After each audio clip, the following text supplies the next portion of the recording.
ஜெபம். அன்பின் பரலோக பிதாவே, உம்மை நன்றியோடு துதிக்கிறோம் அப்பா, ஸ்தோத்தரிக்கிறோம், நன்றி செலுத்துகிறோம். உம்முடைய அன்புக்காக, உம்முடைய கிருபைக்காக, உம்முடைய இரக்கங்களுக்காக நன்றி செலுத்துகிறோம் அப்பா. உம்முடைய கிருபை பெரியது, உம்முடைய இரக்கம் மகா பெரியது தகப்பனே, நன்றி செலுத்துகிறோம். நாங்கள் நிற்பதும் நிர்மூலமாகாமல் இருப்பதும் உம்முடைய சுத்த கிருபை தகப்பனே, நன்றி செலுத்துகிறோம். எங்களுக்கு என்ன என்ன தேவைகளோ எல்லாவற்றையும் சிலுவையில் செய்து முடித்திருக்கிறீர். இந்த சத்தியத்தை நாங்கள் அறிந்து கொள்ளும் பொழுது, உம்மை நாங்கள் அறிந்து கொள்ளும் போது, நீர் கொடுத்த விடுதலையை, மீட்பின் பலன்களை எங்கள் வாழ்வில் பெற்றுக்கொள்ளுகிறோம். சகல சத்தியத்திற்கு நேராக எங்களை வழி நடத்துகின்ற சத்திய ஆவியானவரே, வேதத்தின் இரகசியங்களை, மறைபொருட்களை எங்களுக்கு எளிமையாக நாங்கள் புரிந்து கொள்ளும் வகையில் எங்களுக்கு கற்றுக் கொடுக்கிறதற்காய் நன்றி அப்பா. தடைகளை, மனக்கடினத்தை இயேசுவின் நாமத்தினாலே நான் அப்புறப்படுத்துகிறேன். சத்தியத்தை தாழ்மையாக ஏற்றுக்கொள்ளக்கூடிய உணர்வுள்ள தாழ்மையுள்ள இருதயங்களை எங்கள் ஒவ்வொருவருக்கும் நீர் தருகிறதற்காய் நன்றி செலுத்துகிறேன். எங்கள் தேவைகளை நீர் அறிந்திருக்கிறீர். எங்களுடைய பலவீனங்கள், எங்களுடைய பிரச்சனைகள், எங்களுடைய சூழ்நிலைகள் எங்களை காட்டிலும் நீர் நன்றாக அறிந்திருக்கிறீர். எங்களுக்கு ஏற்ற மன்னாவை நீங்கள் தாங்க. வார்த்தையாக நீர் கடந்து வருகிறதற்காய் நான் நன்றி செலுத்துகிறேன். உம்முடைய வார்த்தையை நீர் அற்புதங்களினாலும் அடையாளங்களினாலும் உறுதிப்படுத்துகிறதற்காய் நன்றி செலுத்துகிறேன். இயேசுவின் மூலம் ஜெபிக்கிறேன் நல்ல பிதாவே, ஆமேன். Praise the Lord. ஹல்லேலூயா. நன்றி இயேசுவே. நம்ம இன்றைக்கு பார்க்கக்கூடிய சத்தியம், ஆவியின் சிந்தை ஜீவனும் சமாதானமுமா. நம்ம ஜீவனையும் சமாதானத்தையும் வெளியில தேடிக்கிட்டு இருக்கிறோம். ஆனால் ஜீவனும் சமாதானமும் வெளிப்படக்கூடிய இடம் எது? நம்முடைய சிந்தை. ரோமர் 8:6. மாம்ச சிந்தை மரணம், ஆவியின் சிந்தையோ ஜீவனும் சமாதானமுமாம். மாம்ச சிந்தை மரணம், ஆவியின் சிந்தையோ ஜீவனும் சமாதானமுமாம். 2 விதமான சிந்தையை குறித்து இதில் சொல்லப்பட்டிருக்கு. நம்ம தேடுகின்ற ஜீவன், நம்ம தேடுகின்ற விடுதலை நம்ம வெளியில் பார்த்துக்கிட்டு இருக்கிறோம். அது வெளிப்படுகிற இடம் எங்கே இருக்குதா? நம்முடைய சிந்தை. ஆவியின் சிந்தை அப்படிங்கிறது தேவனுடைய வார்த்தையை குறித்த சிந்தை. அவரது வார்த்தை ஆவியாயும் ஜீவனாயும் இருக்கிறது. மாம்ச சிந்தை அப்படின்னு சொல்லி நம்ம நினச்ச உடனே பாவங்களை குறித்த எண்ணங்கள் மட்டும்தான் நமக்கு ஞாபகம் வருது. அது மட்டும் மாம்ச சிந்தை இல்லை. நம்ம ஒரு உதாரணத்தோடு அதை பார்த்தோம். சீஷர்கள் படகுல செல்லும் பொழுது அங்கு காற்றடிக்கிறது, புயல் வருகிறது. அமிழத்தக்க வகையில் தண்ணீர் படகுல என்ன செய்கிறதா? நிரம்பி இருக்கிறது. எல்லோரும் உயிருக்கு பயந்து அங்கு கத்தும் பொழுது ஏசு கிறிஸ்து கடல் மீது என்ன செய்கிறார்? நடந்து வருகிறார். ஏசு கிறிஸ்துவை பார்த்த உடனே ஆவியோ நினச்சி என்ன செய்கிறாங்க? பயப்படுறாங்க. நீங்கள் பயப்படாதீங்க, நான் தான் என்ன செய்கிறாரு சொல்கிறார். சொன்ன உடனே பேதுரு கேட்குறார், அது நீர்தான் என்றால் நானும் வர கட்டளையிடும். அங்கே ஏசு கிறிஸ்து வேற ஒன்றும் சொல்ல முடியாது. ஏன்னா அது யாரு தான்? அவர் தான். வான்னு சொல்லி சொல்கிறாரு. பேதுரு கால் எடுத்து என்ன செய்கிறார்? கடலில் வைக்கிறார். அவர் கடலில் எடுத்து வைக்கும் பொழுது இடி முழக்கம் நிற்கலை, புயல் நிற்கலை, காற்றடிக்கிறதும் நிற்கலை. பாதி தூரம் என்ன செய்கிறார்? கடல் மீது நடக்கிறார். இடி முழக்கத்தை கேட்டு அந்த புயல் அவரால் உணர முடியும். ஏன்னா அலைகள் என்ன செய்யும்? கொந்தளிக்கும். அந்த தண்ணீர் அவர் மேலே பட்டிருக்கலாம், அந்த சத்தத்தை அவர் காது கேட்டிருக்கலாம். அந்த சத்தத்தை கண்டு பயந்து அவர் என்ன செய்கிறாரா? அமிழத் தொடங்குகிறார். இடி முழக்கத்தை நடுக்கடல்ல நிற்கும் பொழுது கேட்கும்போது பயம் வருமா வராதா? நிச்சயமாக வரும். இந்த பயம் வருகிறது இயல்பான ஒரு காரியம்தான். அதை கண்டு பயந்த உடனே பேதுரு என்ன செய்கிறாரா? அமிழத் தொடங்குகிறார். பயமும் மாம்ச சிந்தையே. உங்க சூழ்நிலைகள்ல உங்க பிரச்சனைகளை கண்டு உங்களுக்கு என்ன வரும்? பயம் வரும். அது மாம்ச சிந்தை தான். சந்தேகம் வரும், மாம்ச சிந்தை தான். மரண பயம், குழப்பம், பொறாமை, வைராக்கியம், விரோதம், நிறைய காரியங்களை சொல்லலாம். இது எல்லாமே என்னதுதான்? மாம்ச சிந்தை தான். மாம்ச சிந்தை என்னதான்? மரணம். அது ஜீவனை தடுக்கிறது. அந்த மாம்ச சிந்தையானது அவர் சிலுவையில் நமக்கு கொடுத்த அந்த பரிபூரணத்தை என்ன செய்கிறது?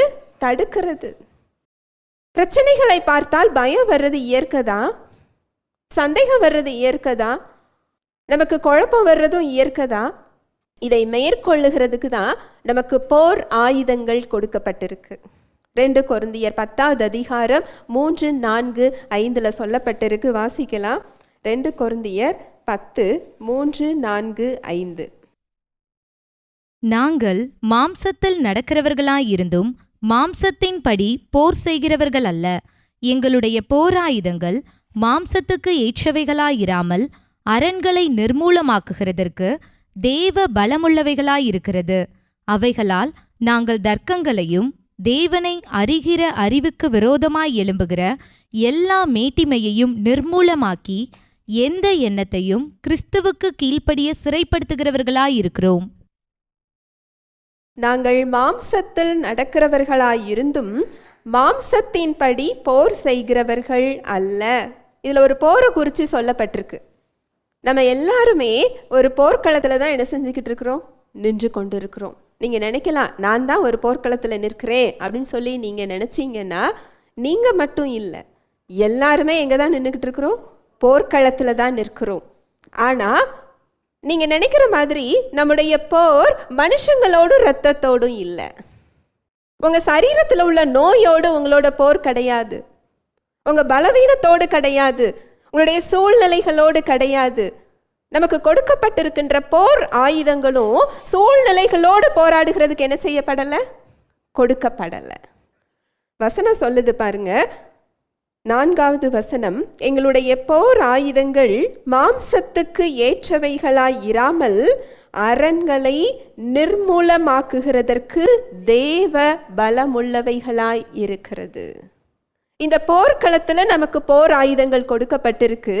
அதுவும் சாதாரண போர் ஆயுதங்கள் இல்லை, தேவ வல்லமை நிறைந்த ஆயுதங்கள். இந்த தேவ வல்லமை நிறைந்த ஆயுதங்கள் எதற்கு கொடுக்கப்பட்டிருக்குன்னு அடுத்த வசனம் சொல்லுது பாருங்க, 5வது வசனம்.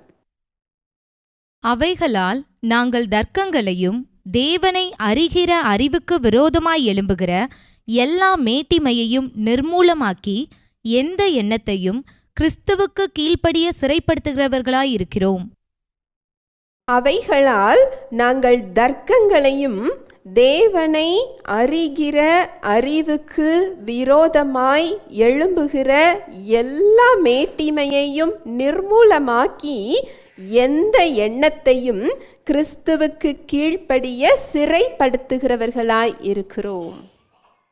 உங்க சிந்தனையில தேவனை அறிந்து கொள்ளக்கூடிய அறிவுக்கு விரோதமாக வரக்கூடிய எந்த எண்ணத்தையும் சிறைப்படுத்துவதற்கு அந்த போராயுதங்கள் என்ன செய்யப்பட்டிருக்குதா?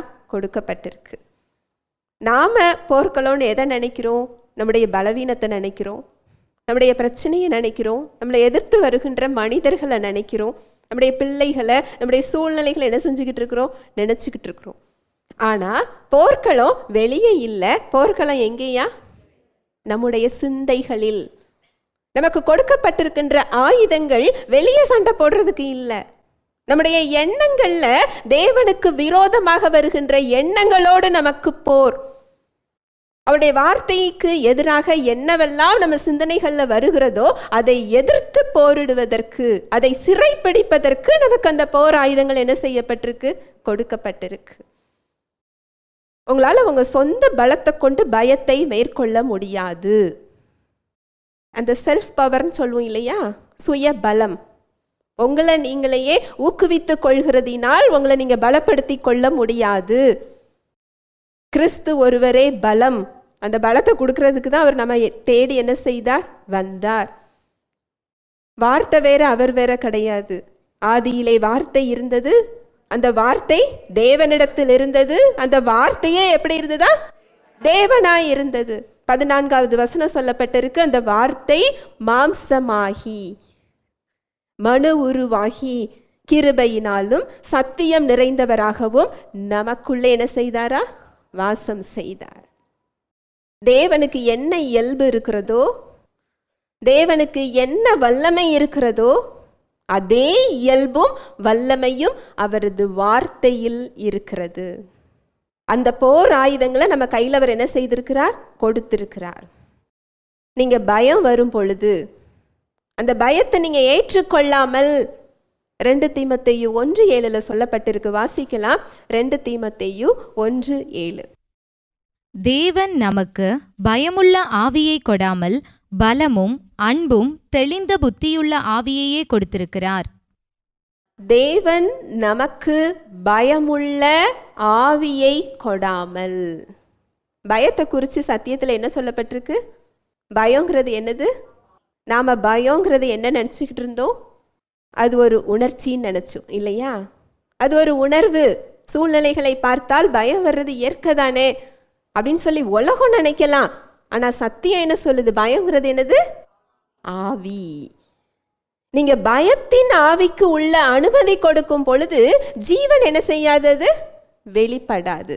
ஒன்று சுவிட்ச் போட்டால் லைட் எரியும், இல்லாட்டி லைட் என்ன செய்யும்? ஆஃப் ஆகி தான் இருக்கும். இருளும் வெளிச்சமும் ஒரு இடத்துல என்ன செய்ய முடியாது? இருக்க முடியாது. பயத்தின் ஆவி உங்க சிந்தனையில இருக்கும்போது உங்க சரீரத்துல சுகம் என்ன செய்யாது? வெளிப்படாது. ஜீவன் வெளிப்படாது. சமாதானத்தை அந்த பயத்தின் ஆவி என்ன செய்யும்? தடுக்கும். மறுபடி வாசிக்கலாம் அந்த வசனத்தை. தேவன் நமக்கு பயமுள்ள ஆவியை கொடாமல் பலமும் அன்பும் தெளிந்த புத்தியுள்ள ஆவியையே கொடுத்திருக்கிறார். தேவன் நமக்கு பயமுள்ள ஆவியை கொடாமல் பலமும் அன்பும் தெளிந்த புத்தியும் உள்ள ஆவியையே கொடுத்திருக்கிறார். சில வருஷங்களுக்கு முன்பதாக ஒரு சகோதரி அவங்க எனக்கு ஃபோன் பண்ணாங்க. ஃபோன் பண்ணும்போது அவங்களுக்கு இந்த கொரோனா டைமில் பயங்கர காய்ச்சல், அதற்குரிய அறிகுறிகள் எல்லாம் அவங்களுக்கு இருக்குது. அவங்களுடைய மகளுக்கும் அதே அறிகுறிகள். இது வெளியே தெரிஞ்சதுன்னா ஹாஸ்பிட்டலுக்கு கொண்டு போயிடுவாங்களோன்னு அவங்களுக்கு ஒரு பயம். அந்த சமயத்தில் என்னை கூப்பிட்டாங்க. அவங்களுக்குள்ள ஒரு பயம் இருந்தது. அப்போ அவங்களுக்கு நான் இந்த வசனத்தை தான் அவங்கள நான் சொல்ல வச்சேன். தேவன் எனக்கு பயமுள்ள ஆவியை தராமல் பலமும் அன்பும் தெளிந்த புத்தியும் உள்ள ஆவியையே என்ன செய்திருக்கிறார்? தந்திருக்கிறார். நான் இயேசு கிறிஸ்துவின் சரீரமாய் இருக்கிறேன். இந்த காய்ச்சல் என்னை மேற்கொள்ள முடியாது. அவருடைய இரத்தத்தினால் நான் கழுவப்பட்டிருக்கிறேன். இயேசுவின் தழும்புகளால் நான் சுகமானேன். இயேசுவின் வாழ்வு எனக்குள் செயல்படுகிறது.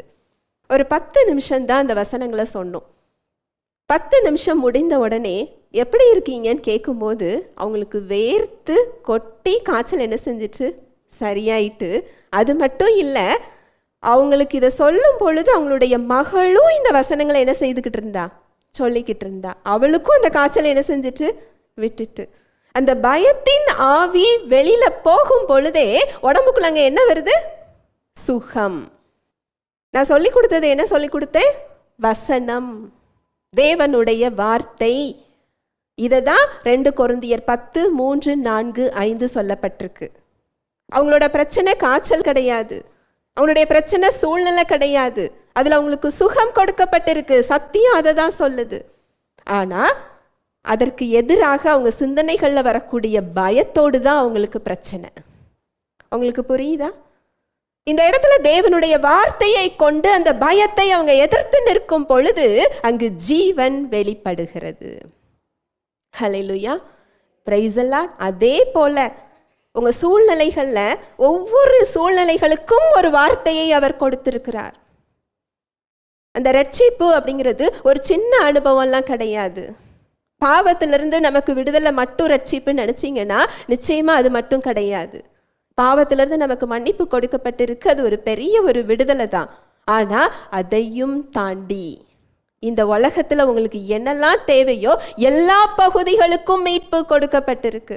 சாபத்திலிருந்து விடுதலை, நோயிலிருந்து விடுதலை, இருளின் அதிகாரத்திலிருந்து விடுதலை, கட்டுகளிலிருந்து விடுதலை, எல்லாவற்றிற்கும் மேலாக தேவனுடைய வாழ்வை அவர் நமக்கு என்ன செய்திருக்கிறார்? கொடுத்திருக்கிறார். இதுதான் சுவிசேஷம். இதுதான் தேவனுடைய வாழ்வை அவர் இந்த உலகத்திலேயே நாம் வாழும்படி என்ன செய்திருக்கிறார்? கொடுத்திருக்கிறார். நீங்க அதை அனுபவிக்கல என்றாலும் அதை அவர் உங்களுக்கு என்ன செஞ்சிட்டாரு? கொடுத்துட்டாரு. உங்க அக்கௌண்ட்ல தான் இருக்கு. உங்க ரட்சிப்புல உங்களுக்கு இந்த அனுபவம் என்ன செய்யப்பட்டிருக்கு? கொடுக்கப்பட்டிருக்கு. இதை நீங்க பெற்றுக்கொள்வதற்கு தான் இந்த போர் ஆயுதங்கள் என்ன செய்யப்பட்டிருக்கு? கொடுக்கப்பட்டிருக்கு. இந்த ஆவியின் சிந்தையில எப்படி இருக்கிறது? தேவனுடைய வார்த்தை ஆவியாயும் ஜீவனாயும் இருக்கிறது அப்படிங்கிறத பார்த்தோம். இந்த ஆவியின் சிந்தை அப்படிங்கிறது நீங்க தேவ அன்புல இருக்கிறது, தேவ சமாதானத்துல இருக்கிறது, விசுவாசத்துல இருக்கிறது. கடைசி வாரமாக பொறுமையை குறித்து நம்ம பார்த்தோம். இந்த பொறுமை நமக்கு ரொம்ப தேவையா இருக்குது. நீங்க சத்தியத்தை அறிஞ்சிருக்கலாம், அவர் விடுதலை கொடுத்திருக்கிறாருங்கிறது உங்களுக்கு தெரியலாம், அவருடைய அன்பு உங்களுக்கு தெரிஞ்சிருக்கலாம், கிருபை உங்களுக்கு தெரிஞ்சிருக்கலாம். ஆனாலும் அந்த இடத்துல பொறுமை இல்லை அப்படின்னு சொன்னா உங்களால் அந்த பலனை என்ன செய்ய முடியாது? பார்க்க முடியாது. பார்க்கலாம். எபிரெயர் 6வது அதிகாரம் 11வது வசனம். நீங்கள் அசதியாயிராமல் வாக்குத்தத்தமான ஆசீர்வாதங்களை விசுவாசத்தினாலும் நீடிய பொறுமையினாலும் சுதந்தரித்துக் கொள்ளுகிறவர்களை பின்பற்றுகிறவர்களாயிருந்து. நீங்கள் அசதியாய் இராமல் வாக்குத்தத்தமான ஆசீர்வாதங்களை விசுவாசத்தினாலும் நீடிய பொறுமையினாலும் சுதந்தரித்துக் கொள்ளுகிறவர்களை பின்பற்றுகிறவர்களாய் இருந்து. வாக்குத்தத்தங்களை விசுவாசத்தினால மட்டும் இல்லை, நீடிய பொறுமையினாலே நம்ம என்ன செய்யணுமா? சுதந்தரித்து கொள்ள வேண்டும். சிலுவையில ஆண்டவராகிய இயேசு கிறிஸ்து நமக்கு கொடுத்த அந்த ரட்சிப்பின் பலன்கள் வாக்குத்தத்தம் இல்லை. வாசிக்கலாம். 1 பேதுரு 2:24. நாம் பாவங்களுக்கு செத்து நீதிக்கு பிழைத்திருக்கும்படிக்கு அவர் தாமே தமது சரீரத்திலே நம்முடைய பாவங்களை சிலுவையின் மேல் சுமந்தார், அவருடைய தழும்புகளால் குணமானீர்கள். நாம் பாவங்களுக்கு செத்து நீதிக்கு பிழைத்திருக்கும் படிக்கு அவர் தாமே தமது சரீரத்திலே நம்முடைய பாவங்களை சிலுவையின் மேல் சுமந்தார். இயேசு கிறிஸ்து நம்முடைய பாவங்களை சுமந்தார் அப்படிங்கிறத எத்தனை பேர் விசுவாசிக்கிறோம்? எல்லாருமே விசுவாசிக்கிறோம் இல்லையா? அதை விசுவாசிச்சீங்கன்னு சொன்னா அடுத்த பகுதியை நீங்க என்ன செய்யணும்? விசுவாசிக்கணும். அடுத்த பகுதி என்ன சொல்லுது? அவருடைய தழும்புகளால் குணமானீர்கள். குணமானீர்கள் அப்படிங்கிறதுக்கும் குணமாவீர்கள்ங்கிறதுக்கும் என்ன வித்தியாசம்? குணமாவீர்கள்னா இனிமே சுகத்தை பெற்றுக்கொள்ளுவீங்கன்னு அர்த்தம், எதிர்காலம். குணமானீர்கள்னா சுகத்தை பெற்று கொண்டீர்கள்னு அர்த்தம். சத்தியம் உங்க சுகத்தை குறித்து என்ன சொல்லுது? நான் சொல்லல, எது சொல்லுது? சத்தியம் சொல்லுது. இயேசுவின் தழும்புகளால் நீங்கள் குணமானீர்கள். இது வாக்கு தத்தம் கிடையாது. எனக்கு தேவன் வாக்கு தத்தம் கொடுத்திருக்கிறார், நான் எப்படியாவது சுதந்தரித்துக் கொள்வேன். No no no. இது நடந்து முடிக்கப்பட்ட ஒரு உண்மை சம்பவம். இந்த சுகத்தை நீங்க உடனே பெற முடியும். சத்தியம் அதுதான். உடனே நமக்கு பெற முடியலன்னு சொன்னா நாம மாற வேண்டிய இடங்கள் இருக்குன்னு அர்த்தம். என்னுடைய விசுவாசத்தில் ஏதோ ஒரு குறை இருக்கிறது. நம்ம ஏற்கனவே கடந்த மாதங்கள்ல நம்ம பார்த்தோம், சோதனை 3 விதமாக வருகிறதுன்னு பார்த்தோம் இல்லையா? நம்முடைய பாவ இச்சையினால் சோதனை, நம்முடைய விசுவாசம் அங்கு சோதிக்கப்படுகிறது. 3வது அவிசுவாசத்தினால் நமக்கு பிரச்சனைங்கிறத பார்த்தோம். இந்த இடங்களெல்லாம் மாற மாற அந்த சுகத்துக்குள்ள நம்ம என்ன செய்ய முடியும்? போக முடியும். பிரச்சனை அவர்கிட்ட இல்லை, பிரச்சனை யார்கிட்ட? நம்ம கிட்ட தான். கலாத்தியர் 3:13. மரத்திலே தூக்கப்பட்ட எவனும் சபிக்கப்பட்டவன் என்று எழுதியிருக்கிறபடி கிறிஸ்து நமக்காக சாபமாகி நியாயப்பிரமாணத்தின் சாபத்திற்கு நம்மை நீங்களாக்கி மீட்டு கொண்டார். மரத்திலே தூக்கப்பட்ட எவனும் சபிக்கப்பட்டவன் என்று எழுதியிருக்கிறபடி கிறிஸ்து நமக்காக சாபமாகி, கிறிஸ்து என்ன செஞ்சிட்டாரா? நமக்காக சாபமாகி விட்டார். யாராவது உங்ககிட்ட வந்து உங்க வீட்டில் ஒரு பெரிய சாபம் இருக்குன்னு சொன்னா என்ன செய்யாதீங்க, நம்பக்கூடாது. கிறிஸ்து நமக்காக சாபமாகி, சட்டத்தின் சாபத்திலிருந்து நியாயப்பிரமாணத்தின் சாபத்திற்கு நம்மை நீங்களாக்கி என்ன செஞ்சுக்கிட்டாரா? மீட்டுக் கொள்வேன் சொல்லப்பட்டிருக்குதா? இல்லை. நீ நன்றாக ஜெபி உன்னை மீட்டுக் கொள்ளுகிறேன்னு சொல்றாரா? இல்லை. நீ பரலோகத்துக்கு பா உன்னை மீட்டுக் கொள்ளுகிறேன்னு சொல்றாரா? இல்லை. எப்பொழுது சிலுவையில் அவர் நமக்காக அவர் கைகள்லையும் கால்கள்லையும் ஆணிகளால் அறையப்பட்டு கடைசி சொட்டு ரத்தம் வரைக்கும் சிந்தினாரோ நமக்காக அவர் சாபமாகி விட்டார். நாம சாபத்துல நிற்க கூடாதுங்கிறதுக்கு தான் அவர் என்ன செஞ்சிட்டாரா? சாபமாகிட்டாரு. இதுவும் வாக்கு தத்தம் கிடையாது, இது நடந்து முடிந்த ஒரு உண்மை சம்பவம். இதுக்கு நீங்க காத்திருந்து நீங்க பெற்றுக்கொள்ளணும்னு இல்லை. அந்த ஆசீர்வாதம் உங்களுக்கு என்ன செய்யப்பட்டாச்சு? கொடுக்கப்பட்டாச்சு. சாபம்னா என்ன? உபாகமம் 28:16 61 வசனம் வரைக்கும் வாசிச்சு பாருங்க. சாபங்கள் அதுல சொல்லப்பட்டிருக்கும். அதுல ஒரு சாபம் கூட நாம இருக்க வேண்டிய அவசியம் கிடையாது. ஆனா வருத்தப்படத்தக்க விஷயம் என்னன்னா, அதுல குறைஞ்சது ஒரு 4-5 சாபமாவது எல்லார் விசுவாசிகள் வாழ்க்கையில என்ன செய்யுது? இருக்குது. ஏன் தெரியுமா? இதுல இருந்து எனக்கு விடுதலை கொடுக்கப்பட்டிருக்குங்கிறது இன்னும் நமக்கு என்ன செய்யல? தெரியல. நோய் ஒரு சாபந்தான், வறுமை ஒரு சாபந்தான், குடும்பத்துல சமாதான குறைவு ஒரு சாபந்தான், புத்தியில ஒரு தெளிவு இல்லாம இருக்கிறது ஒரு சாபந்தான். இன்னும் அநேக சாபங்கள் சத்தியத்துல சொல்லப்பட்டிருக்கு. இதுல ஒன்றில் கூட நாம இருக்க வேண்டிய அவசியம் இல்லை. கிறிஸ்து நமக்காக சாபமாகி சட்டத்தின் சாபத்திலிருந்து நம்மை நீங்களாக்கி மீட்டு கொண்டார். இதெல்லாம் நம்முடைய உரிமைகள். ஆனா உங்களுடைய சூழ்நிலைகள் பொய் கிடையாது. உங்க சூழ்நிலைகள் நிஜம்தான். நம்ம விழுந்து போன உலகத்துல தான் வாழ்ந்துகிட்டு இருக்கிறோம். ஏசு கிறிஸ்து என்னுடைய பாவத்தை சுமந்து கொண்டதினால் இந்த உலகத்துல பாவம் இல்லைன்னு அர்த்தம் கிடையாது. ஏசு கிறிஸ்து எனக்காக சாபமாகி விட்டதினால் இந்த உலகத்துல சாப விளைவுகள் கிடையாதுன்னு அர்த்தம் கிடையாது. எப்பொழுது ஆதாம் பாவத்துக்குள்ள சென்றாரோ அவர் பாவம் மரணம்ங்கிற ஒரு விதியை அவர் என்ன செஞ்சிட்டாரு? ஏக்கி விட்டுட்டார். ஆண்டவராகிய இயேசு கிறிஸ்து அதை மேற்கொள்ளக்கூடிய அவருடைய ஜீவன்கிற விதி அவர் சிலுவையில் என்ன செய்திருக்கிறார்? இயக்கி விட்டு இருக்கிறார். 2 விதி என்ன செஞ்சுக்கிட்டு இருக்கு? செயல்பட்டு கொண்டிருக்கிறது. வெளிநாட்டில் ஒரு டாக்டர், ஒரு ரொம்ப பிரபலமான ஒரு டாக்டர், அவங்க மரணத்தின் விளிம்பு வரைக்கும் சென்று இந்த சத்தியத்தை அறிந்து கொண்டு சுகத்தை அவங்க என்ன செஞ்சுக்கிட்டாங்க? பெற்றுக்கொண்டாங்க.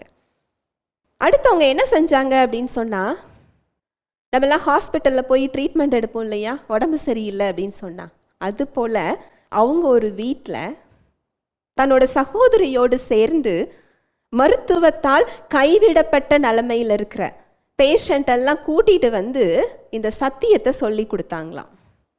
இந்த சத்தியத்தை சொல்லி கொடுக்கும்போது அவங்க சுகத்தை என்ன செஞ்சுக்குவாங்க? பெற்றுக்கொள்வாங்க. அவங்களுமே ஒரு டாக்டர் தான். டாக்டர் எப்படி அங்கே சுகத்தை சொல்லி கொடுக்குறாங்க? சத்தியத்தின் மூலமாக. இது நடந்த ஒரு சாட்சி. அதுபோல் ஒரு நாள் ஆம்புலன்ஸில் ஒரு பேஷண்ட்டை கொண்டு வராங்க. அந்த பேஷண்ட்டுக்கு என்ன பிரச்சனை அப்படின்னா, காச நோய் முற்றிய ஒரு நிலைமை. பிழைக்க மாட்டாங்கன்னு டாக்டர் என்ன செஞ்சிட்டாரு? சொல்லிட்டார். கொண்டு வந்து அவங்கள ரூமில் வச்சுருக்குறாங்க. இந்த டாக்டர் அம்மா, இந்த சகோதரி என்ன செய்கிறாங்கன்னா, இந்த சுவிசேஷத்தை சொல்கிறாங்க. இப்போ நான் உங்களுக்கு சொல்லி கொடுத்தேன் இல்லையா, கிறிஸ்து நமக்காக சாபமாகி சட்டத்தின் சாபத்திலிருந்து நம்மை நீங்களாக்கி மீட்டு கொண்டார். சிலுவையில் இயேசு கிறிஸ்து என்னவெல்லாம் செய்திருக்கிறார், அந்த ரட்சிப்பில் என்ன கொடுக்கப்பட்டிருக்கிறது, எதற்காக அவர் மனிதனாக இறங்கி வந்தார், சுவிசேஷத்தை அவங்க அறிவிக்கிறாங்க. அறிவிச்சு அவங்களுக்கு 2 வசனம் தான் அவங்க சொல்லி கொடுத்துட்டு போனாங்களாம். என்ன வசனம்? இந்த காச நோய் ஒரு சாபத்தின் விளைவு தான். வசனம் சொல்லுது, உபாகமம் 28:16 வசனத்துக்கு மேலே நீங்கள் வீட்டில் போய் வாசிச்சு பாருங்க. காச நோய்ங்கிறது ஒரு சாபத்தின் விளைவு தான். இந்த காச நோய் என் சரீரத்தில் இருக்கலாம், ஆனால் கிறிஸ்து எனக்காக சாபமாகி சட்டத்தின் சாபத்திலிருந்து நீங்களாக்கி மீட்டு கொண்டார். இதற்கு என் மேல அதிகாரம் கிடையாது. இயேசுவின் தழும்புகளால் நான் என்ன செஞ்சுட்டேன்? சுகமாயிட்டேன். ஆனால் டாக்டரால் கைவிடப்பட்டவங்க இதை அவங்க சொல்லிக்கிட்டே இருந்தாங்களாம். ஒரு நாள் இல்லை, மறுநாள் அந்த டாக்டர் சகோதரி வந்து கேட்குறாங்க, இப்போ எப்படி இருக்கிறீங்க? அப்படியே தான் இருக்குது, ஆனால் நான் அந்த வார்த்தையை என்ன செஞ்சுக்கிட்டு இருக்கிறேன்? சொல்லிக்கிட்டே இருக்கிறேன். 10,000 தடவை, 20,000 தடவை, 30,000 தடவை சொல்லும்போது அவங்க சரீரத்தில் எதை பார்த்துட்டாங்களா? சுகத்தை பார்த்துட்டாங்களாம். எழுந்து உட்கார்ந்து அவங்க சரியாயிட்டாங்களாம். அப்போ அவங்க சரீரத்தில் உள்ள நோய் உண்மைதான், அது பொய்யெல்லாம் கிடையாது. ஆனா அந்த நோயில் இருக்க வேண்டிய அவசியம் இல்லை, அந்த சாபத்தில் இருக்க வேண்டிய அவசியம் இல்லை. அந்த ஜீவனுள்ள வார்த்தைகளை அவங்க சிந்தனைகளுக்கு கொடுக்க கொடுக்க கொடுக்க, அங்க வாயை திறந்த அந்த வார்த்தைகளை பேச பேச அந்த சரீரம் அங்க ஜீவனை என்ன செய்து கொள்ளுகிறது? பெற்று கொள்ளுகிறது. இது உடனடியாக நமக்கு அவர் கொடுத்திருக்கிற ஒரு விஷயம். நீங்க பிறக்கிறதற்கு முன்னாடியே இந்த விடுதலை அவர் என்ன செஞ்சிட்டாரு? கொடுத்து விட்டார். எப்பேற்பட்ட ஒரு அன்புள்ள தெய்வம் பாருங்களேன். நம்ம பிறக்கிறதுக்கு முன்னாடியே என்ன செஞ்சிட்டாரா? உங்களுக்கு தேவையான சுகம், உங்களுக்கு தேவையான விடுதலை, உங்களுக்கு தேவையான மீட்பு, ரட்சிப்பு நம்ம பிறக்கிறதற்கு முன்பதாக 2000 வருடங்களுக்கு முன்பதாகவே சிலுவையில் என்ன செய்யப்பட்டாச்சு? கொடுக்கப்பட்டாச்சு. அதனால் அவர் சிலுவையில் கொடுத்ததை வாக்கு தத்தோன்னு என்ன செய்யாதீங்க, நினைக்காதீங்க. அது நடந்து முடிந்த ஒரு உண்மை சம்பவம். வாக்கு தத்தம் வேற, நடந்து முடிந்த செயல்ங்கிறது வேற. ரெண்டுக்கும் வித்தியாசம் இருக்கு. மறுபடி வாசிக்கலாம். எபிரேயர் 6வது அதிகாரம் 11வது வசனம். நீங்கள் அசதியாயிராமல் வாக்குத்தத்தமான ஆசிர்வாதங்களை விசுவாசத்தினாலும் நீடிய பொறுமையினாலும் சுதந்தரித்துக் கொள்ளுகிறவர்களை பின்பற்றுகிறவர்களாயிருந்து. நீங்கள் அசதியாய் இராமல் வாக்குத்தத்தமான ஆசிர்வாதங்களை விசுவாசத்தினாலும் நீடிய பொறுமையினாலும் சுதந்தரித்துக் கொள்ளுகிறவர்களை பின்பற்றுகிறவர்களாய் இருந்து. தேவ மனிதர்களை குறித்து இதில் சொல்லப்பட்டிருக்கு. ஒவ்வொரு தேவ மனிதர்களும் தேவன் வார்த்தையை கொடுத்த உடனேயே அவங்க அந்த விடுதலை அவங்க என்ன செஞ்சதில்லை? பார்த்தது கிடையாது. அது ஆபிரகாமா இருக்கட்டும், மோசேயா இருக்கட்டும், தாவீது ராஜாவா இருக்கட்டும், யோசேப்பா இருக்கட்டும், ஒவ்வொரு தேவ மனிதர்களும் அந்த விசுவாசத்தோடும் நீடிய பொறுமையோடும் தான் அந்த பலன்களை என்ன செஞ்சுக்கிட்டாங்களா? சுதந்தரித்து கொண்டார்கள். இந்த விசுவாசத்துல நான் இருக்கிறேன் அப்படிங்கிறதோட அடையாளமே எனக்கு அந்த இடத்துல பொறுமை தேவை. அந்த இடத்துல எனக்கு பொறுமை இல்லைன்னா நான் இன்னும் விசுவாசத்துக்குள்ள என்ன செய்யல? பூரணமாக செல்லவில்லை. உங்க வாழ்க்கையில எல்லா பகுதிகளுக்குமான மீட்பை அவர் கொடுத்திருக்கிறார், ஒரு பகுதிக்கு மட்டும் இல்லை. ஒரு ஆரஞ்சு பழத்துல எப்படி நிறைய சுளைகள் இருக்கிறதோ அது போல ரட்சிப்பில் நம்ம வாழ்க்கைக்கு தேவையான எல்லா பகுதிகளுக்குமான மீட்பு இருக்கிறது. தேவ வாழ்வு கொடுக்கப்பட்டிருக்கிறது. இலவசமாக, கிருபையாக, பரிசாக அவர் அதை என்ன செய்திருக்கிறார்? கொடுத்திருக்கிறார். இதை நீங்க அறிந்து கொண்டு அந்த வார்த்தைகளின் மூலமாக விசுவாசத்தை பெற்றுக்கொண்டு அந்த பொறுமையையும் பெற்றுக்கொள்ளும் போது ஒவ்வொரு பகுதியிலையா நீங்க என்ன செய்ய முடியும்? பார்க்க முடியும். ரோமர் 5:17. அல்லாமலும் ஒருவனுடைய மீறுதலினாலே அந்த ஒருவன் மூலமாய் மரணம் ஆண்டு கொண்டிருக்க கிருபையின் பரிபூரணத்தையும் நீதியாகிய ஈவின் பரிபூரணத்தையும் பெறுகிறவர்கள் இயேசு கிறிஸ்து எனும் ஒருவராலே ஜீவனை அடைந்து ஆளுவார்கள் என்பது அதிக நிச்சயமாமே. அல்லாமலும் ஒருவருடைய மீறுதலினாலே அந்த ஒருவர் மூலமாய் மரணம் ஆண்டு கொண்டிருக்க. நான் இதில் எளிமையாக உங்களுக்கு நான் சொல்லித்தரேன். இதில் யாரை குறித்து சொல்லப்பட்டிருக்கு அப்படின்னு சொன்னால் ஆதாமையும் ஏசு கிறிஸ்துவையும் குறித்து சொல்லப்பட்டிருக்கு. அந்த முதல் வார்த்தையில் பாருங்க, அல்லாமலும் ஒருவருடைய மீறுதலினாலே. யாருடைய மீறுதலினாலே? ஆதாமுடைய மீறுதலினாலே அந்த ஒருவர் மூலமாய் மரணம் இந்த உலகத்தை என்ன செஞ்சுக்கிட்டு இருக்கு? ஆண்டுகிட்டு தான் இருக்குது.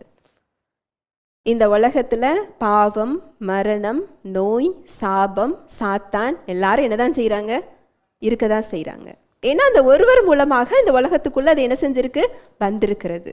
அடுத்து சொல்லப்பட்டிருக்கு பாருங்க, கிருபையின் பரிபூரணத்தையும் நீதியாகிய ஈவின் பரிபூரணத்தையும் பெறுகிறவர்கள் இயேசு கிறிஸ்து என்னும் ஒருவராலே ஜீவனை அடைந்து ஆளுவார்கள் என்பது அதிக நிச்சயமாமே. எப்படி அந்த ஒருவர் மீறுதல்னால, ஆதாமுடைய மீறுதல்னால இந்த உலகத்துல பாவமும் மரணமும் ஆண்டு கொண்டிருக்குதோ, அதுபோல இயேசு கிறிஸ்து என்னும் ஒருவராலே, அவர் மூலமாக வந்த அந்த கிருபையின் மூலமாக, அவர் கொடுத்த நீதியின் மூலமாக, அதுவும் அந்த நீதியை எப்படி கொடுத்திருக்கிறாரா? ஈவாக, இலவசமாக கொடுத்திருக்கிறார். அந்த நீதியின் மூலமாக ஜீவனை பெற்று இந்த உலகத்தை நம்ம ஆளுவோம் என்பது அதிக நிச்சயம்னு இந்த வசனம் சொல்லுது. ஹல்லேலூயா, பிரைஸ் தி லார்ட். எவ்வளோ அழகான வசனம் பாருங்களேன். இந்த உலகத்தை ஆள்றதுன்னா என்ன? உங்க உலகத்தை, உங்க சூழ்நிலைகளை நீங்க ஆளும் வாழ்வை அவர் கொடுத்திருக்கிறார். உங்க நோயை நீங்க ஆளுகை செய்ய முடியும், உங்க பலவீனத்தை நீங்க ஆளுகை செய்ய முடியும், உங்க சூழ்நிலைகளை நீங்க ஆளுகை செய்ய முடியும். இயேசு கிறிஸ்து இந்த உலகத்துல இருக்கும்போது நோய் அவர் என்ன செய்தார்? வார்த்தைகளை சொல்லி அதை ஆளுகை செய்தார். இவனை விட்டு போன்னு சொன்னா அந்த நோய் என்ன செஞ்சது? போச்சுது. காற்றையும் கடலையும் என்ன செய்தார்? அதட்டினார். கடல்னு இருந்தா புயல் ஒன்று வரதாப்பா செய்யும், அப்படிதான் இருக்கும், கொஞ்ச நேரத்தில் சரியாயிருன்னு சொன்னாரா? இறையாதே அமைதலாயிருன்னு சொன்னாரா? ஆளுகை செய்தார். நீங்க சொல்லலாம், அவர் தேவகுமாரன், அவர் உலகத்தை படைத்தவர், அவர் ஆளுகை செய்வார், நம்மெல்லாம் மனுஷன் தானே நீங்க சொல்லலாம். இல்லை இல்லை, அதே அதிகாரத்தை அவர் நமக்கு என்ன செய்திருக்கிறார்? கொடுத்திருக்கிறார். இந்த உலகத்துல காற்று அடிக்கதான் செய்யும், புயல் வரதான் செய்யும், இறையாதே அமைதலாயிருன்னு சொல்லக்கூடிய அந்த ஆளுகையை அவர் நமக்கு என்ன செய்திருக்கிறார்? கொடுத்திருக்கிறார். ஒவ்வொருவருடைய உலகத்தையும் ஆளக்கூடிய அந்த ஜீவனை இயேசு கிறிஸ்து சிலுவையில் நமக்கு என்ன செய்திருக்கிறார்? கொடுத்திருக்கிறார். அதுதான் இந்த வசனம் சொல்லுது. மறுபடி வாசிக்கலாம், ரோமர் 5:17. அல்லாமலும் ஒருவனுடைய மீறுதலினாலே அந்த ஒருவன் மூலமாய் மரணம் ஆண்டு கொண்டிருக்க கிருபையின் பரிபூரணத்தையும் நீதியாகிய ஈவின் பரிபூரணத்தையும் பெறுகிறவர்கள் இயேசு கிறிஸ்து எனும் ஒருவராலே ஜீவனை அடைந்து ஆளுவார்கள் என்பது அதிக நிச்சயமாமே. அல்லாமலும் ஒருவருடைய மீறுதலினாலே அந்த ஒருவர் மூலமாய் மரணம் ஆண்டு கொண்டிருக்க கிருபையின் பரிபூரணத்தையும், கிருபையின் பரிபூரணத்தையும், கிருபைனா என்ன? நம்ம அநேக முறை பார்த்துருக்கிறோம். தகுதியே இல்லாதவர்களுக்கு கொடுக்கப்படுகின்ற பரிசு தான் என்னது? கிருபை. கிருபையே ஒரு பெரிய விஷயம். அதை பெற்றுக்கொள்றதுக்கு நமக்கு என்ன கிடையாது? தகுதி கிடையாது. தகுதி பார்த்து அவர் அதை என்ன செய்யல? கொடுக்கல. நாமெல்லாம் நல்லவர்கள் என்பதற்காக அந்த கிருபை அவர் என்ன செய்யல? கொடுக்கல.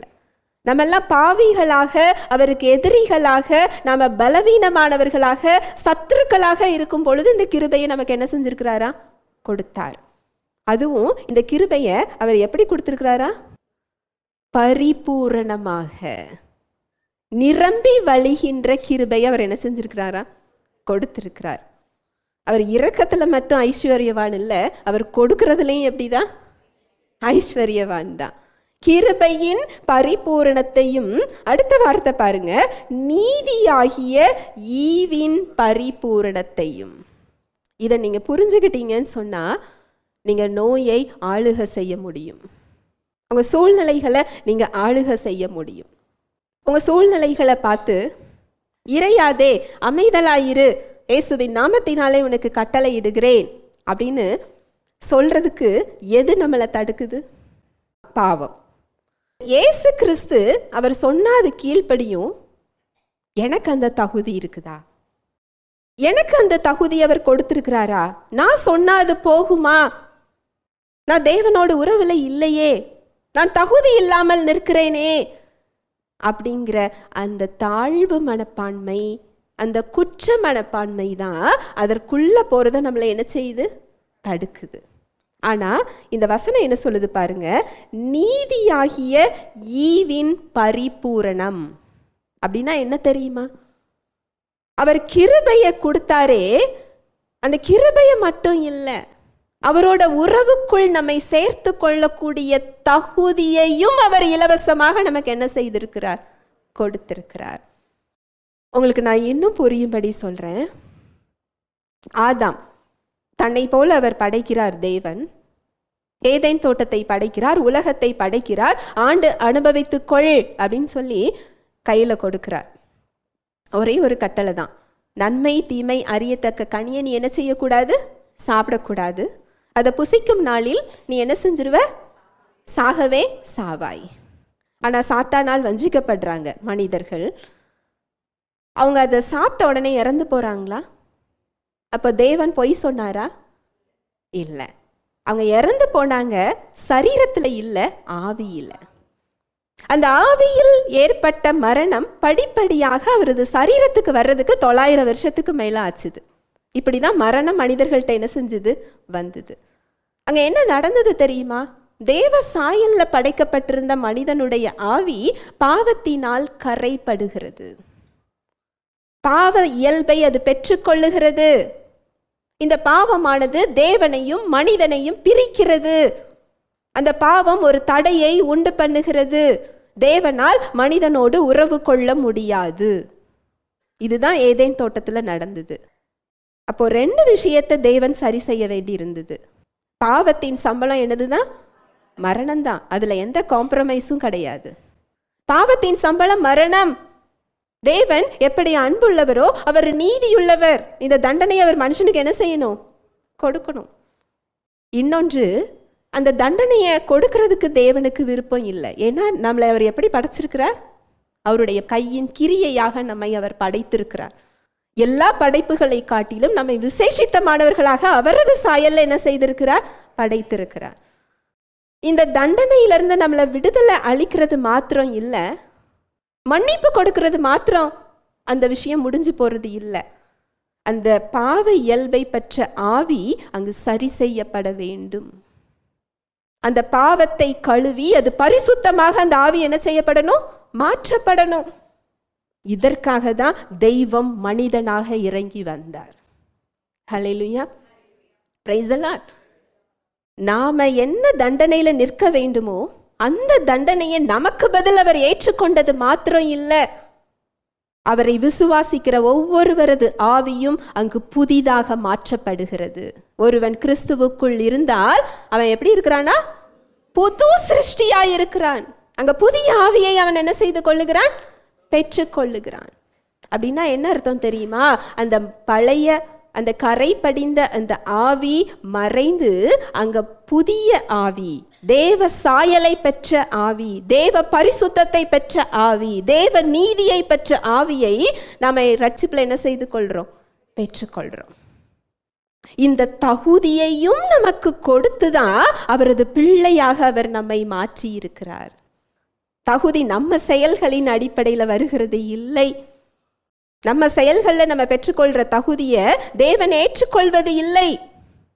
அவரோட தகுதி வேற, அவரோட நீதி வேற. அவரோட தகுதி என்ன தகுதி? அவரை போலவே இருந்தாதான் அவர் பக்கத்துல நம்ம என்ன செய்ய முடியும்? போக முடியும்.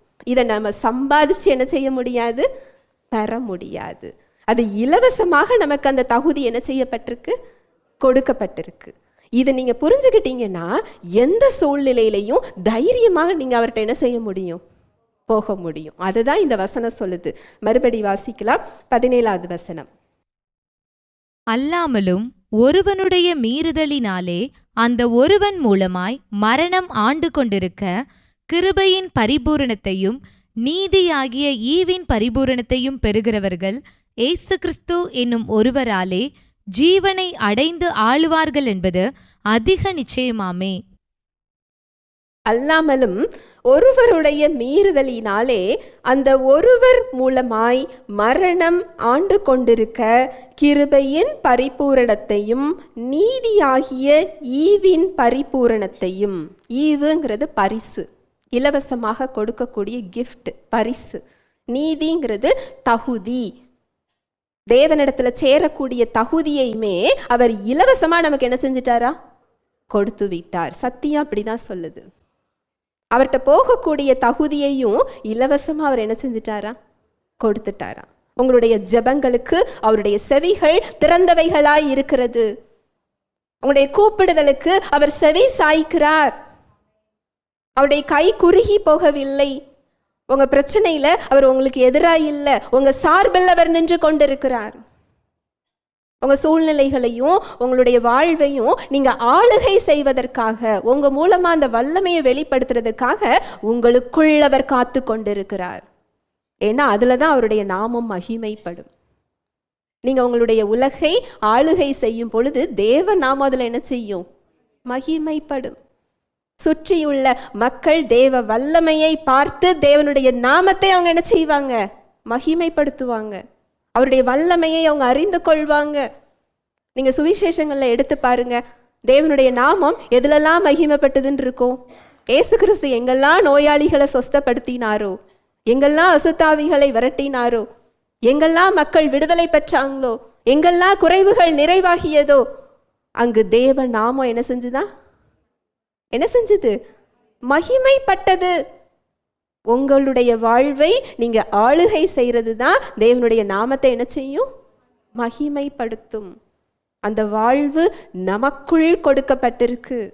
அந்த கிருபையை நீங்க புரிஞ்சுக்கிறதுனாலையும், அந்த தகுதி, நீதிங்கிறது தகுதி, வேற ஒன்றும் இல்லை, தகுதி. அவரிடத்துல செல்லக்கூடிய தகுதியையுமே அவர் இலவசமாக நமக்கு என்ன செஞ்சுட்டாரு? கொடுத்துட்டாரு. அவருடைய இயல்பையே நமக்கு கொடுத்திருக்கிறார். அதுதான் அந்த தகுதி.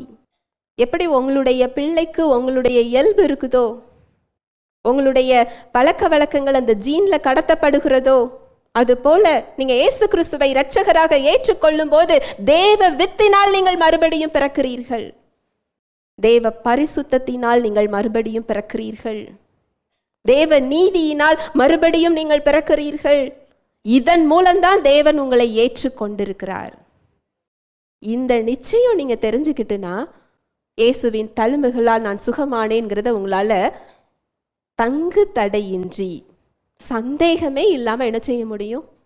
விசுவாசிக்க முடியும். உங்க சூழல்களுக்கு மத்தியில எனக்கு இதுல விடுதலை கொடுக்கப்பட்டிருக்கிறது, இது என்னுடைய உரிமை, கிறிஸ்துவுக்குள் எனக்கு இது கொடுக்கப்பட்டிருக்கு அப்படின்னு சொல்லி தைரியமா நிச்சயத்தோடு அதை நீங்க என்ன செய்ய முடியும்? பெற்றுக்கொள்ளவும் முடியும். வாசிக்கலாம், எபேசியர் 2:7.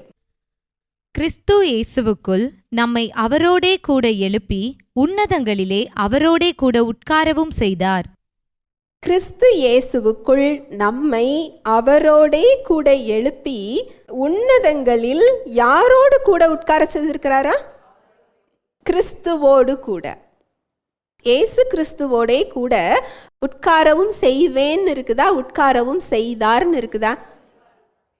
நீங்க புதிய ஏற்பாடுல நிருபங்கள் எடுத்து வாசிச்சு பாருங்க, எதுலையுமே நான் செய்வேன் அப்படின்னு இருக்காது. செய்தார், ஆசீர்வதித்திருக்கிறார், கொடுத்திருக்கிறார், சாபத்தை நீக்கி இருக்கிறார், விடுதலை ஆக்கி இருக்கிறார். இதுதான் இந்த காலகட்டத்தில் தான் நீங்களும் நானும் வாழ்ந்துகிட்டு இருக்கிறோம். நீங்க தாவீது ராஜா மாதிரி என்ன செய்ய முடியாது? ஜெபிக்க முடியாது. இரக்கமாயிரும் தகப்பனேன்னு ஜெபிச்சிங்கன்னா இதெல்லாம் நீங்க விசுவாசிக்கலன்னு அர்த்தம். இங்க என்ன சொல்லுது வசனம்? என்ன சொல்லுது? கிறிஸ்துவுடனே கூட எழுப்பி உன்னதங்களிலே அவரோடே கூட என்ன செஞ்சிட்டாரா? உட்காரவும் செய்தார். உங்க சரீரம் இங்க இருக்கலாம், உங்க ஆவிக்குரிய அதிகாரம் கிறிஸ்துவின் அதிகாரம் கொடுக்கப்பட்டிருக்கிறது. இது அதிகாரத்தை குறிக்கிறது, ஆவிக்குரிய அதிகாரத்தை குறிக்கிறது. இது குறிப்பிட்ட ஒரு சிலருக்கு மட்டும் இல்லை. இது நீங்க ஊழியக்காரங்களுக்கு மட்டும் நீங்க நினைக்கிறீங்களா? ஏமா உங்களுக்கு கொடுத்துருக்கலாம், ஊழியக்காரங்களுக்கு கொடுத்துருக்கலாம் நினைக்கிறீங்களா? இல்லை இல்லை, ஒவ்வொரு விசுவாசிக்கும் இந்த அதிகாரம் கொடுக்கப்பட்டிருக்கிறது. நீங்க இயேசு கிறிஸ்துவை இரட்சகராக ஏற்றுக்கொண்டிருந்தீங்கன்னா இந்த அதிகாரம் உங்களுக்கு கொடுக்கப்பட்டிருக்கிறது. கிறிஸ்துவுடனே கூட எழுப்பி உன்னதங்களிலே அவரோடே கூட நம்மை உட்காரவும் என்ன செஞ்சிட்டாரா?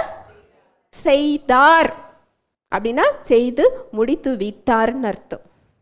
அந்த நோய் நீங்க சொன்னா உங்களை விட்டு போகதான் என்ன செய்யணும்? செய்யணும். சூழ்நிலைகள், கட்டுகள், சாபக்கட்டுகள் உங்க வாழ்க்கையில இருக்கிறதுக்கு அதிகாரம் இல்லை. கிறிஸ்துவுக்குள்ள நீங்க யாரு? அவர் எப்பேற்பட்ட விடுதலையை உங்களுக்கு கொடுத்திருக்கிறார். உங்க சிந்தனைகளுக்கு நீங்க அதை கொடுத்து உங்க வாயால நீங்க அதை அதிகாரத்தோடு பேசும்போது அது உங்களை விட்டு என்னதான் செய்யும்? போகும். ஏன்னா அதுக்கு உங்க மேல என்ன கிடையாது? அதிகாரம் கிடையாது. இப்பேற்பட்ட ஒரு வாழ்வு இந்த உலகத்துல நமக்கு என்ன செய்யப்பட்டிருக்கு? கொடுக்கப்பட்டிருக்கிறது. ஹல்லேலூயா, பிரைஸ் தி லார்ட். இது என்றைக்காவது ஒரு நாள் அனுபவம் இல்லை. தினம் தினம் நமது அனுபவம் இதுவாக என்ன செய்யணும்? மாறணும். ஒவ்வொரு சூழ்நிலைகள்லையும், ஒவ்வொரு பலவீனங்கள்லையும். ஒரு கணவன் மனைவி அவங்க கருத்தரிச்சிருக்கிறாங்க. டாக்டர்கிட்ட செக் பண்ண போகிறாங்க 2வது மாதத்தில். டாக்டரோட ரிப்போர்ட் என்ன அப்படின்னா, நிறைய குறைபாடுகள் கருவில் தெரியுது, நீங்கள் என்ன செஞ்சிடலாம்? அபார்ஷன் பண்ணிடலாம். இதை சொல்லும்போது அந்த கணவன் மனைவியோட முகத்தில் எந்த ஒரு உணர்வுகளும் இல்லையாம். அப்படியே டாக்டர் மறுபடியும் சொல்கிறாராம், இந்த குழந்தை சரியான முறையில் என்ன செய்யலை? இல்லை, இதை நீங்கள் இப்போவே அபார்ஷன் பண்ணுறது கொஞ்சம் பெஸ்ட்டாக இருக்கும் அப்படிங்கிறது அவர் சொல்லும்போது மறுபடியும் அவங்க முகத்தில் என்ன இல்லை? எந்த உணர்வும் இல்லை.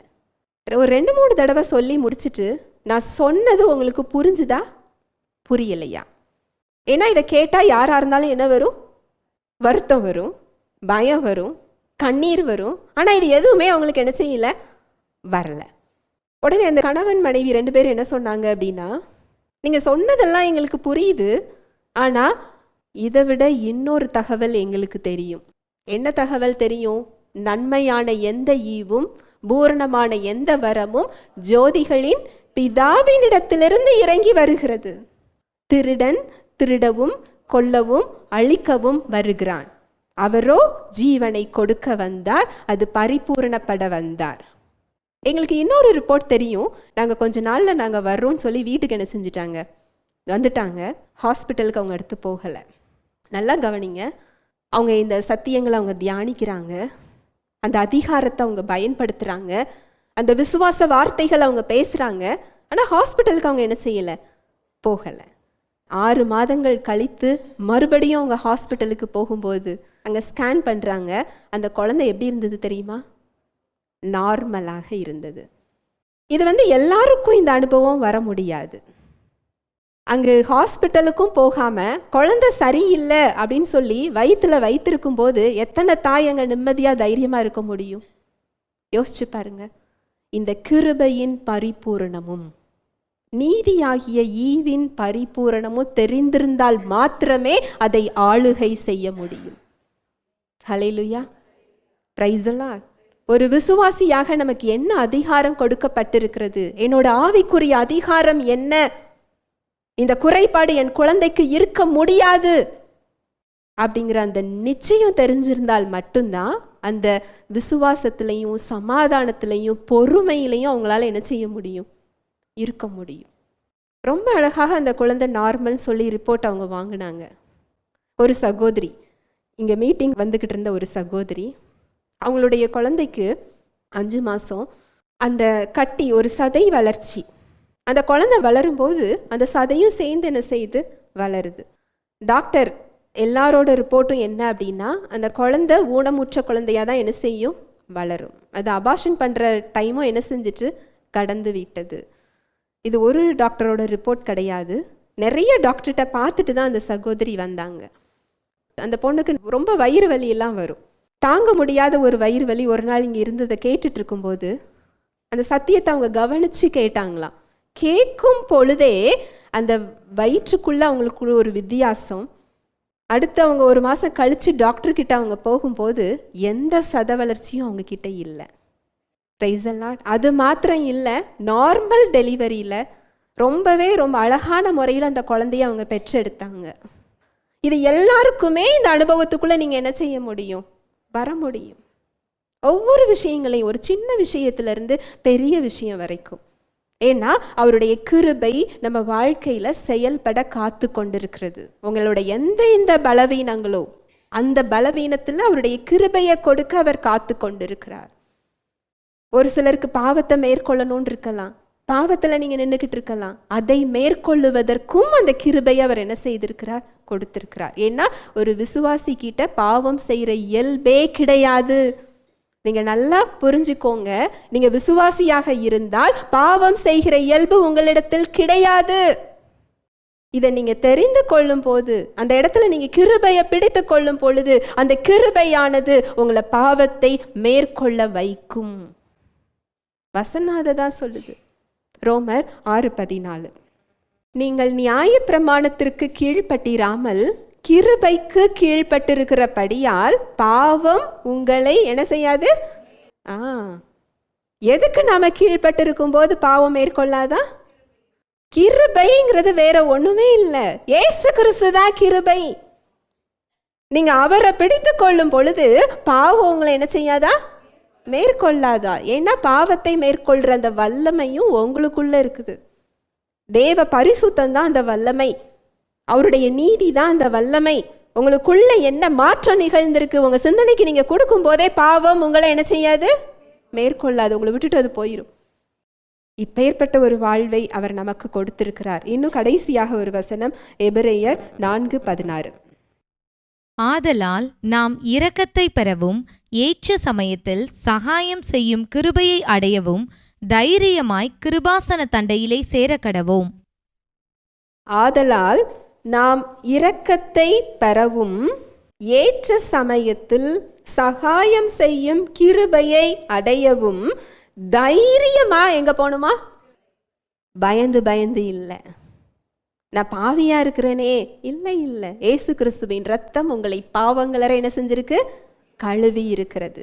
அது நீதிமானாக்கி இருக்கிறது. பாவமே அறியாத அவர் நாம் தேவனுடைய நீதியை பெறும்படிக்கு நமக்காக அவரை என்ன செஞ்சாரா? பாவமாக்கினார். அந்த தகுதியை பெறும்படிக்கு தான் அவர் அங்கு பாவமாக்கப்பட்டிருக்கிறார்.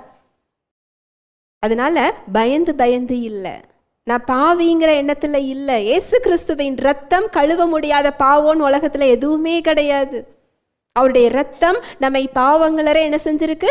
கழுவி இருக்கிறது. தைரியமாக அந்த வசனத்தை மறுபடி வாசிக்கலாம். ஆதலால் நாம் இரக்கத்தை பெறவும் ஏற்ற சமயத்தில் சகாயம் செய்யும் கிருபையை அடையவும் தைரியமாய் கிருபாசன தண்டையிலே சேரக்கடவோம். நீங்க இரக்கத்தை தானே கேட்டுக்கிட்டு இருக்கிறீங்க. அந்த இரக்கத்தை பெறதுக்கு அவர்கிட்ட என்ன செய்யணுமா? போகணுமா? நான் தருகிறேன்னு சொல்றாரு. இதை சொல்றவர் இரக்கத்தில் ஐஸ்வர்யவான் சொல்லி அவருக்கு பெயர் இருக்கு. இரக்கத்தில் அவர் எப்படிப்பட்டவரா? ஐஸ்வர்யவான். நீங்க கொஞ்சம் இரக்கம் கேட்குறீங்களா? அவர் நிரம்பி வழிகிற இரக்கத்தை அவர் என்ன செய்கிறார்? காண்பிக்கிறார். இரக்கத்தை பெறவும் ஏற்ற சமயத்தில் அப்படின்னா உங்களுக்கு எந்த நேரத்துல என்ன சகாயம் வேண்டுமோ, எந்த நேரத்துல சகாயங்கிறது உதவி, எந்த நேரத்துல உங்களுக்கு உதவி வேணுமோ கிருபையை அடையவும் எப்படி போகணுமா? தைரியமா அவர்கிட்ட போகணுமா? இந்த தைரியம் எப்போ வரும் அப்படின்னா சத்தியத்தை நீங்க அறிந்து கொள்ளும்போது தான் வரும். அந்த கிருபையின் பரிபூரணம், அந்த நீதியாகிய ஈவின் பரிபூரணம். அவர் கொடுத்த கிருபையும் இலவசம்தான், அவர் கொடுத்த தகுதியும் என்னதுதான்? இலவசம்தான். தகுதியையும் கொடுத்து கிருபையையும் கொடுத்திருக்கிறாராம். எப்பேற்பட்ட தெய்வம் பாருங்களேன். அதனாலதான் தாவீது ராஜா சொல்றாரு, கர்த்தரை தெய்வமாக கொண்ட ஜனம் பாக்கியம் உள்ளது. அவரை தெய்வமாக பெற்ற நாம் எப்படிப்பட்டவர்கள்? பாக்கியவான்கள். இதை நீங்க அறிந்து கொள்ளும் போது உங்களுடைய வாழ்வை நீங்க ஆளுகிறவர்களாக மாறுவீர்கள். உங்களுக்குள்ள அந்த வல்லமையானவர் இருக்கிறார். அவர் வெளியில எங்கேயும் இல்லை. நீங்க வானத்தை பார்க்காதீங்க, அவர் எங்க இருக்கிறாரு? நமக்குள்ள இருக்கிறார். உங்க வாழ்வை ஆளுக செய்ய வைக்கிறதுக்காக உங்களுக்குள்ள என்ன செஞ்சிட்டு இருக்கிறாரு? இருக்கிறார். ஹல்லேலூயா, பிரைஸ் தி லார்ட். ஜெபிக்கலாம். அன்பின் தகப்பனே, உம்மை நன்றியோடு துதிக்கிறோம் அப்பா, ஸ்தோத்தரிக்கிறோம், நன்றி செலுத்துகிறோம். உம்முடைய அன்புக்காக, உம்முடைய கிருபைக்காக, இரக்கங்களுக்காக நன்றி செலுத்துகிறோம் அப்பா. எப்பேற்பட்ட கிருபையை எங்களுக்கு நீங்க தந்திருக்கிறீங்க. எங்களை தேடி வந்து எங்களை மீட்டெடுத்த எங்கள் அன்பின் தெய்வமே, உமக்கு நன்றி செலுத்துகிறோம் ராஜா. நாங்கள் பாவிகளாக, எதிரிகளாக, உமக்கு சத்துருக்களாக இருக்கும் பொழுது எங்களை தேடி வந்து அன்பு செய்திருக்கிறீர். பாவங்களற கழுவி எங்களை நீதிமானாக்கி இருக்கிறீர். உம்முடைய கிருபையினால் எங்களை அலங்கரித்திருக்கிறீர். உம்முடைய பிள்ளையாக எங்களை நீர் தகுதிப்படுத்தி இருக்கிறீரப்பா. உன்னதங்களில் இயேசு கிறிஸ்துவோடு கூட எங்களை நீர் உட்காரவும் செய்திருக்கிறீர். இதை அறிந்து கொள்ளும் பொழுது இயேசு கிறிஸ்துவின் மூலமாக ஜீவனை அடைந்து எங்கள் வாழ்வை நாங்கள் ஆளுகை செய்வோம் என்று வசனம் சொல்லுகிறது. நன்றி செலுத்துகிறோம் அப்பா. எந்த பிரச்சனைகள் இன்று எங்களை மிரட்டுகிறதோ, எந்த சூழ்நிலைகள், எந்த நோய்கள் எங்களை இன்று மிரட்டி கொண்டிருக்கிறதோ, அது எங்களுடைய தலைக்கு மேல் அல்ல, அது எங்களுடைய கால்களுக்கு கீழாக்கப்பட்டிருக்கிறது. அது எங்க சரீரத்தில், எங்களுடைய வாழ்வில் இருக்க வேண்டிய அதிகாரம் அதற்கு கிடையாது. அதை ஆளுகை செய்யக்கூடிய இடத்தில் எங்களை நீர் வைத்திருக்கிறீர். நன்றி செலுத்துகிறோம் ராஜா. ஏற்ற சமயத்துல நாங்க இரக்கத்தை பெறவும், ஏற்ற சமயத்துல சகாயம் செய்யும் கிருபையை அடையவும், தைரியமாக கிருபாசன தண்டைக்கு வரக்கூடிய அந்த தைரியத்தையும் தகுதியையும் நிச்சயத்தையும் எங்களுக்கு நீர் கொடுத்திருக்கிறீரப்பா. இந்த கிருபைக்காக நன்றி செலுத்துகிறோம். நன்றி ராஜா, கோடான கோடி நன்றி செலுத்துகிறோம். வந்திருக்கிற ஒவ்வொருவரையும் உடைய கரத்தில் தருகிறேன். என்ன தேவையில் வந்தாங்களோ அவங்களுக்கு ஏற்ற மன்னாவை நீர் கொடுத்ததற்காக நன்றி. அவர்களோடு நீர் பேசியதற்காக, இடைப்பட்டதற்காக நன்றி செலுத்துகிறேன். அவங்க மாற வேண்டிய இடங்களை நீர் சுட்டி காண்பித்ததற்காக நன்றி. கிறிஸ்துவிற்குள் அவர்கள் யார் என்று இன்று கற்றுக் கொடுத்ததற்காக நன்றி அப்பா. பலப்படுத்தியதற்காக நன்றி, திடப்படுத்தியதற்காக நன்றி. கிருபையை தாழ்மையாக ஏற்றுக்கொள்ளக்கூடிய உணர்வுள்ள இருதயத்தை ஒவ்வொருவருக்கும் நீர் கொடுத்ததற்காய் நன்றி அப்பா. ஒவ்வொருவரது சரீரத்திற்கும் ஒரு விலை கொடுக்கப்பட்டிருக்கிறது. இயேசு கிறிஸ்துவின் இரத்தமிலையாக கொடுக்கப்பட்டிருக்கிறது.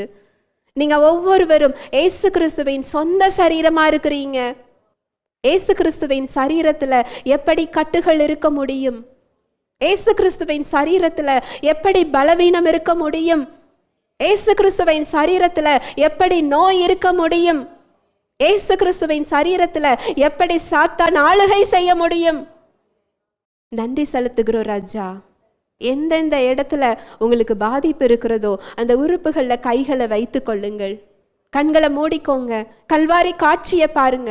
உங்களுக்காக காயப்பட்ட இயேசு கிறிஸ்து, உங்களுக்காக அடிக்கப்பட்ட இயேசு கிறிஸ்து, நமக்கு சமாதானத்தை உண்டு பண்ணும் ஆக்கினையை அவர் ஏற்றுக்கொண்டார். அவருடைய தழும்புகளால் நீங்கள் குணமானீர்கள். உங்க பலவீனத்தை அவர் சுமந்து கொண்டதை பாருங்க. சத்தியம் சொல்லுது அவருடைய சரீரம் உழுத நிலம் போல காணப்பட்டுச்சா? உழுத நிலத்தை நீங்க பார்த்திருக்கிறீங்களா?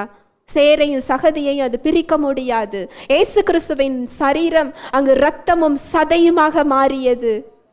கடைசி சொட்டு ரத்தம் வரைக்கும் அவர் உங்களுக்காகவும் எனக்காகவும் அவர் சிந்தி இருக்கிறார். உங்க பலவீனங்கள் அவர் சுமந்து கொண்டதை பாருங்க. உங்க பாவங்கள் அவர் சுமந்து கொண்டதை பாருங்க. உங்க நோய்கள் அவர் சுமந்து கொண்டதை பாருங்க. உங்களுக்காக அவர் சாபமாக்கப்பட்டதை பாருங்க. அவருடைய இரத்தத்தினால நீங்க கழுவப்படுறத பாருங்க. இயேசு கிறிஸ்துவின் இரத்தம் உங்களை கழுவி கொண்டிருக்கிறத பாருங்க. உங்க உச்சியிலிருந்து உள்ளங்கால் வரை ஒவ்வொரு உறுப்புகளையும் இயேசு கிறிஸ்துவின் இரத்தம் கழுவி கொண்டிருக்கிறத பாருங்க. உங்களுடைய கண்கள், உங்களுடைய காது, உங்களுடைய வாய், கழுத்து, எலும்பு, நரம்புகள், கர்ப்பப்பை, கிட்னி, இருதயம், நுரையீரல், பித்தப்பை, முதுகு எலும்பு, இடுப்பு எலும்புகள், முட்டு எலும்புகள், நுரையீரல், உங்களுடைய சிந்தனைகள், ஒவ்வொரு பகுதிகளையும் இயேசு கிறிஸ்துவின் இரத்தம் கழுவி கொண்டிருக்கிறத பாருங்க. இயேசுவின் தழும்புகளால் நீங்க சுகமாக்கப்பட்டீங்க.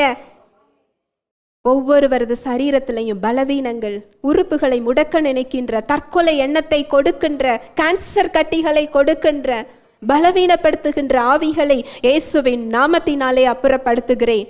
சிலுவையில் நீர் கொடுத்த தேவ சுகத்தை இயேசுவின் நாமத்தினாலே நான் கட்டவிழ்கிறேன். தேவ சுகம் உங்களது ஒவ்வொருவரது சரீரத்தையும் இப்பொழுது நிரப்பிக் கொண்டிருக்கிறது இயேசுவின் நாமத்தினாலே. கிறிஸ்துவை மரித்தோரிலிருந்து எழுப்பின வல்லமையுள்ள ஆவியானவர் உங்களுக்குள் வாசம் செய்கிறார். அவர் உங்கள் சரீரத்தை உயிர்ப்பித்து கொண்டிருக்கிறார். வல்லமையுள்ள ஆவியானவரால் நீங்க உயிர்ப்பிக்கப்பட்டு கொண்டிருக்கிறீங்க. இயேசுவின் தழும்புகளால் நீங்க சுகமாக்கப்பட்டீங்க. இயேசுவின் நாமத்தினாலே முழுமையான விடுதலையை இப்பொழுதே பெற்றுக்கொண்டீங்க. இயேசுவின் மூலம் ஜெபிக்கிறேன் நல்ல பிதாவே, ஆமென்.